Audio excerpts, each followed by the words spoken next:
तुकोबरायांच्या पालखीचं दुसरं गोल रिंगण इंदापूरमध्ये संपन्न, वारकऱ्यांचा उत्साह शिगेला।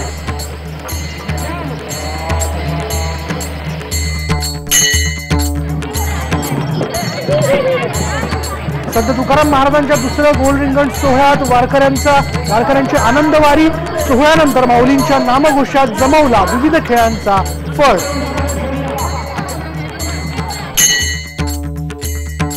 फलटणहून प्रस्थान ठेवल्यानंतर माऊलींची पालखी बरड मुक्कामी, आता प्रतीक्षा पंढरपुराची।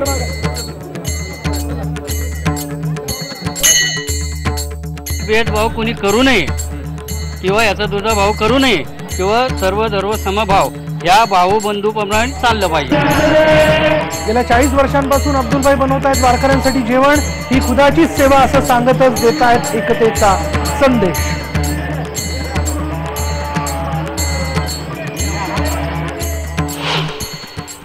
तर माऊली दर्शक आता पंढरपूर हळूहळू जवळ आला आणि जसं हे पंढरपूर जवळ येते त्या दृष्टीने आपण बघितलं तर वारकऱ्यांचा उत्साह देखील दुप्पट होताना दिसतोय, म्हणजे आणखी वाढताना दिसतोय आणि सगळा थकवा देखील दूर झालेला आहे। इंदापूरमध्ये आज तुकाराम महाराजांच्या पालखी सोहळ्यातील दुसरं गोल रिंगण संपन्न झालं। मानाचा अश्व आणि सर्व मानकरी यांचा गोल रिंगण सोहळा डोळ्यात सामावून घेण्यासाठी वारकऱ्यांनी एकच गर्दी केली होती। आपण हा सोहळा बघतोय कशा प्रकारे या सोहळ्यामध्ये आज तुकाराम महाराजांच्या पालखीचं दुसरं गोल रिंगण पार पडलेलं आहे। मोठ्या संख्येने सगळे वारकरी इथे जमा झालेले आहेत, एक शिस्त आपल्याला दिसून येते आणि अशा शिस्ती म्हणजे वारीचं हे खरं तर वैशिष्ट्यच म्हणावं लागेल की मुळात शिस्तही पाळली जाते आणि या शिस्तीत सगळा भक्तिभाव पार पडतो। यावेळी पहिल्यांदा पालखी आपल्याला जाताना दिसते या गोल रिंगण सोहळ्यामधनं, ती मधोमध आल्यानंतर त्यानंतर सेवेकरी, विणेकरी आणि मग तुळशी वृंदावन धारण केलेल्या स्त्रिया या गोल रिंगण सोहळ्यामध्ये सहभागी होता। एक प्रकारे या सगळ्या गोल रिंगण सोहळ्यामध्ये सगळ्यांचा समावेश म्हणजे सगळे लहानांपासून मोठ्यांपर्यंत सगळेच माऊली आहेत, माऊलींच्या रूपातले आहेत। माऊलींचा अंश जो आहे तो प्रत्येकामध्ये, म्हणूनच तर माऊली आपल्याला कोणाच्या रूपात भेटेल हे सांगता येत नाही। म्हणजे लहानांमध्ये भेटू शकते, एखाद्या 10 वर्षाच्या मुलामध्ये किंवा एखाद्या 65 वर्षाच्या वयोवृद्ध व्यक्तीमध्ये देखील माऊली असू शकते। म्हणून सगळे वारकरी एकमेकाला इथे माऊली माऊली म्हणून हाक मारतात आणि अशाच पद्धतीने या माऊलीच्या जयघोषात हा तुकाराम महाराजांच्या पालखीचा दुसरा गोल रिंगण सोहळा पार पडला आणि याबद्दल सांगतोय आमचा प्रतिनिधी सिद्धार्थ गोदाम।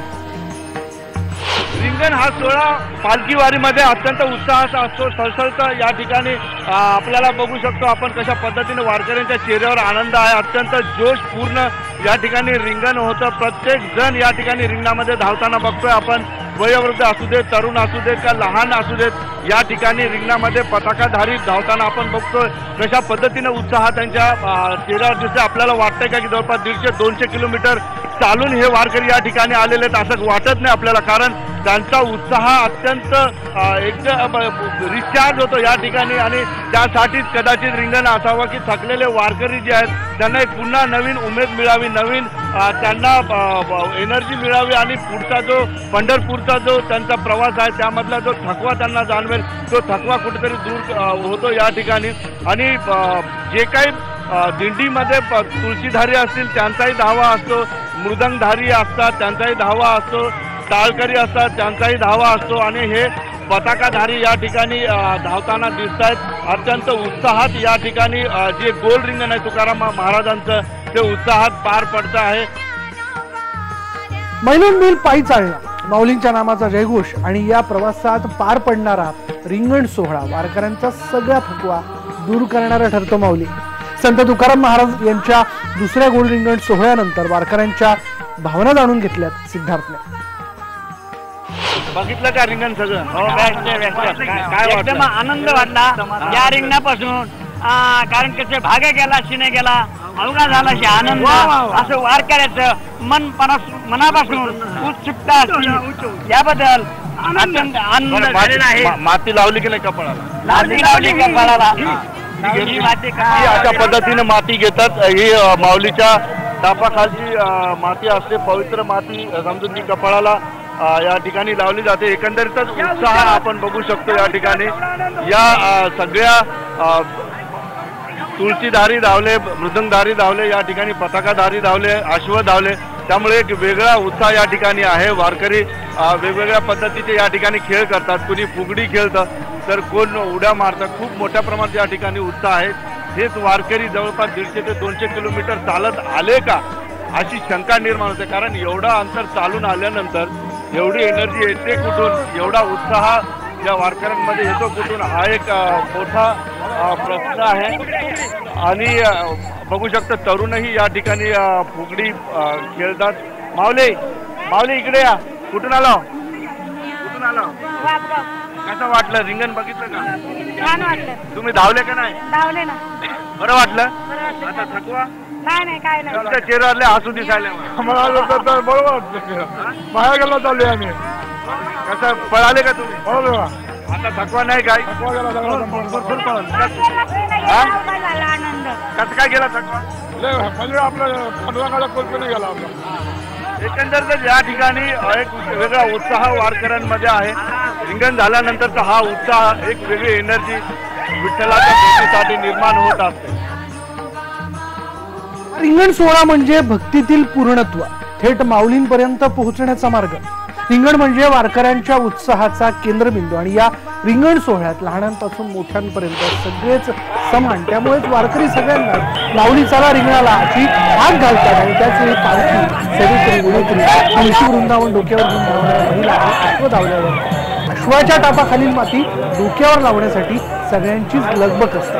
ही माती काही वारकरी आपल्या हातपाय धुवायला विलास मानतात, तर काही ही माती थेट आपल्या शेतात टाकण्यासाठी घेऊन जातात, जेणेकरून आपल्या शेतातील पीक उत्तम निघेल.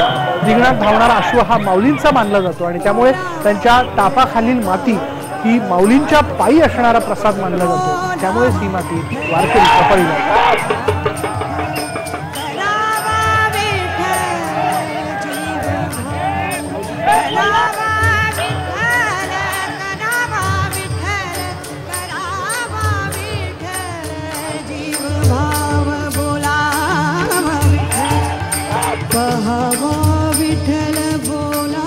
इथं बघू शकतो आपण काही वयोवृद्ध महिला आई माती काढून घेतली.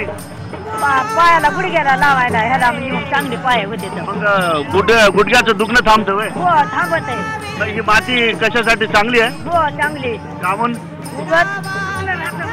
माऊलीच्या टापा खालची म्हणून. हो टापा खाते म्हणून. गुडघे दुखते तुमचे? हो. किती दिवसानं? लय दिवसानं. आता माती लावली की गुडघे दुखणं कमी होते. आई तुम्ही कशाला घेतली? गुडघे दुखायले. गुडघे दुखायले. तर ही माती लावली की वड्यावाडी. आई तुम्ही कुठून आले? तुम्ही घेतली का माती? हा. तुमचे बी गुडघे दुखते? लय दिवसांनी वारी करतो. हो. आता पायी चालल्यामुळे गुडघे दुखायले. हो. आता गुडघे दुखले ना, आता पंढरपूरला कसं जाणार तुम्ही? आता गुडघे दुखायले तर मग कसं जाता? सोडायची नाही वारी? अजिबात नाही. हा उत्साह आहे ज्यांचे गुडघे दुखायले. किती वय आहे तुमचं? 60 वर्षाच्या आजीबाई आहेत. पाय दुखत आहेत पण त्यांचा उत्साह विठ्ठलाच्या भेटीचा अजिबात कमी झालेला नाही. वारी सोडणार नाही काय जरी झालं तरी. म्हणूनच म्हणतो आपण वारकरी संप्रदाय हा सहिष्णू का आहे. गुडघे दुखतात, अनेक अडचणी येत आहेत, पाऊस जरी आला, वेगळं वादळ जरी आलं, पाय जरी दुखले तर यांच्या आणि विठ्ठलाच्या मध्ये कुणी येऊ शकत नाही. हे मात्र खरं. माऊली हा सोहळा इथपर्यंतच मर्यादित राहत नाही, तर हे रिंगण सोहळा, हा जो रिंगण सोहळा हा पार पडला की यानंतर वेगवेगळे खेळ जे आहेत त्या खेळांचा फळ इथे जमतो आणि कोणी फुगडीचा ताल धरतं, कोणी हरिनामाचा जयघोष करत या ठिकाणी गोलगोल फिरताना दिसतं. महिला या सगळ्याच्यात अग्रभागी असतात. महिलांच्या बरोबरीने घरचे पुरुष देखील एकच ताल धरतात. हा खेळ रंगत जातो. या खेळामध्ये आपल्याला बघायला मिळतो तो लहानांपासून मोठ्यांपर्यंतचा जल्लोष. या ठिकाणी आपण किती मोठे असलो तरी या सगळ्या सोहळ्यात लहान होऊन माऊलीचं लेकरू म्हणून खरं तर ताल धरायचा असतो, त्याचं नाव घ्यायचं असतं. आणि अशाच पद्धतीने हे वेगवेगळे खेळ इथे आपल्याला या सोहळ्यानंतर रंगलेले बघायला मिळतात. वेगवेगळ्या पद्धतीने बघितलं आपण. या ठिकाणी बघू शकतो आपण एक पारंपरिक खेळ या ठिकाणी खेळला जातोय. काय खेळ आहे हा मला माहित नाही. मात्र एक हा उत्साह निर्माण करणारा खेळ या ठिकाणी मला दिसतोय. महिला आहेत, वयोवृद्ध स्त्रिया आहेत. दादा मला एक सांगा, हा कोणता खेळ आहे? भुई फुगडी. भुई फुगडी कशासाठी खेळते? हे देवासाठी. उत्साह वाटतं का? उत्साह वाटतो. आणखी आई आहे तिथं. आई कोणता खेळ होता हे? पंचमीचा खेळ. पंचमी. भुई फुगडी. पंचमीचा खेळ. पण तुम्हाला थकवा नाही येत का खेळताना? हा का? इकडे गोविंद इकडून, उमेश इकडून ये. आजी बोलतात काय मला एक सांगा, हे खेळताना काही अंग दुखत नाही का? मजा वाटते, आनंद वाटतो. आता एक जण बोललं तर कळलं मला सांगा, हे खेळ केल्यावर मग सगळा थकवा जातो. आनंद वाटतो. आणि माती कपाळा लावली का नाही? लावून लावते. आज देवाची म्हणून अजिबात थकवा नाही. आता अंग मोकळं झाला. आता पुन्हा वेगानं पंढरपूरकडे विठ्ठलाच्या भेटीची आशा वाढल्या. अशा पद्धतीने वेगवेगळे खेळ करून स्वतःला रिचार्ज करून घेतात वारकरी आणि एक वेगळ्या उमेदीने जे आहे पंढरपूरकडे निघतात विठ्ठलाच्या भेटीसाठी. तर माऊली, आपल्या सगळ्यांचा उत्साह निश्चितपणे या सगळ्या वारकऱ्यांचा उत्साह बघितल्यानंतर वाढलेला असणार. पंढरपूरच्या दिशेने वाटचाल करायची आहे. चला, इथे वेळ झाली का ब्रेकची? ब्रेक घेऊयात. पहा फक्त IBN लोकमत.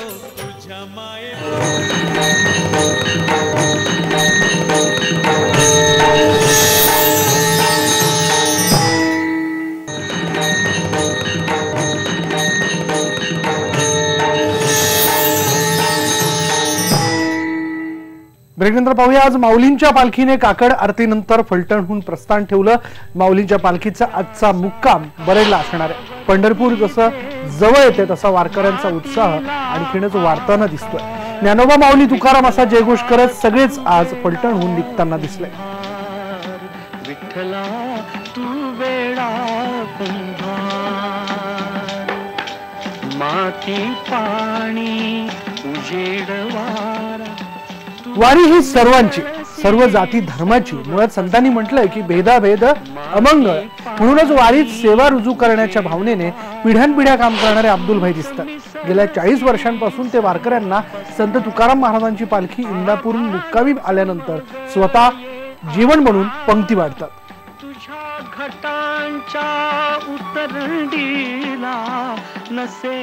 कोण्याही जीवाचा न घडो मत्सर, माझा सर्वेश्वर पूजनाचा. आपण बघता आहात दिंडी करीत आता दुपारच्या मुक्कामाला जेवायला बसलेले आहेत आणि कासुडे गावातली ही दिंडी मागील 45 वर्षापासून वारी करते आणि या दिंडीतील सगळ्या वारकऱ्यांना जेवण बनवण्यापासून त्यांना वाढण्याचं काम एक मुस्लिम नागरिक करतायत.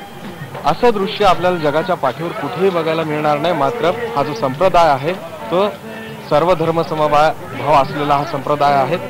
अब्दुलभाई शेख माझ्या सोबत आहेत, जे या सगळ्या वारकऱ्यांना अगदी आग्रहाने जेवण तयार करून त्यांना जेवायला घालतात आणि त्यांची ही सेवा मागील 45 वर्षापासून सुरू आहे. अब्दुलभाई, खरं तर संप्रदाय जो आहे तो खूपच जुना आहे आणि अत्यंत शिस्तप्रिय संप्रदाय आहे. तुम्ही 45 वर्षापासून ही सेवा देताय, तुम्हाला काय आनंद होतो?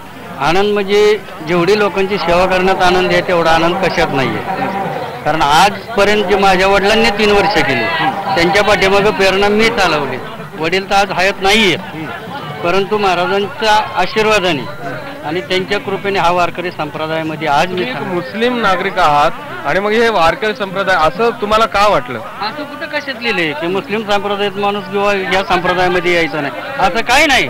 कारण मी सर्वांना मानतो आणि सर्व आपलेच आहेत, ते काही जगाचे नाही. हे वेगळं आणि ते वेगळं असं काही नाही. हा भेदभाव कोणी करू नये किंवा याचा दुजा भाव करू नये. त्याच्या वडिलापासून आम्ही जवळजवळ आता 45 वर्षापर्यंत सेवा करतोय तो काय, पण कशात भेद नाही केला आतापर्यंत आम्ही. म्हणून जवळजवळ आज 500 लोक चाललेत आमच्या बरोबर. ही जी शिकवण आहे ती या धर्मामध्ये, या वारीमध्ये आपल्याला बघायला मिळते आणि हा जो वारसा आहे हा पुढे सुरू राहील यात शंका नाही. जर्नलिस्ट निखिल करंदीकरचा, गोविंद वाकडे, IBN लोकमत, इंदापूर. यानंतर इथे वेळ झाली का ब्रेकची? ब्रेक घेऊयात. पहा फक्त IBN लोकमत.